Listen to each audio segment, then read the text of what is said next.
आपण ब्रह्मांडाचा law of अट्रॅक्शनचा नियम मानतो आणि त्याप्रमाणे आपण काही गोष्टी करतो. ब्रह्मांडामध्ये इतरसुद्धा गोष्टी आहेत. त्यापैकीच आहे मंगळ, शनी, राहू, केतू.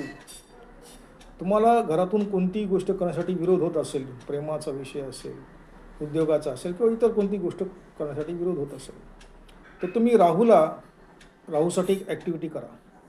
तुम्ही राहूला आय एम सॉरी म्हणा, प्लीज फॉरगिव्ह म्हणा, थँक्यू म्हणा आणि आय लव्ह यू म्हणा. आणि त्यासोबत एक ॲक्टिव्हिटी करा. एका ग्लासामध्ये दूध घ्या आणि त्या दुधावरती असा हात ठेवा आणि त्यावेळीसुद्धा म्हणा I am sorry, please forgive me, thank you, I love you, आणि ते दूध पिऊन टाका. तुम्ही चहा, कॉफी, सरबत यासाठी सुद्धा तसंच बोलू शकता. कारण राहू खरा आहे की खोटा आहे, काल्पनिक आहे हे आपल्याला माहीत नाही. पण जशी आपल्याला हवा लागते त्याप्रकारे आपल्याला, पण हवा दिसत नाही त्याप्रकारे राहूचं आहे. ते करून बघा आणि त्याचा अनुभव घ्या.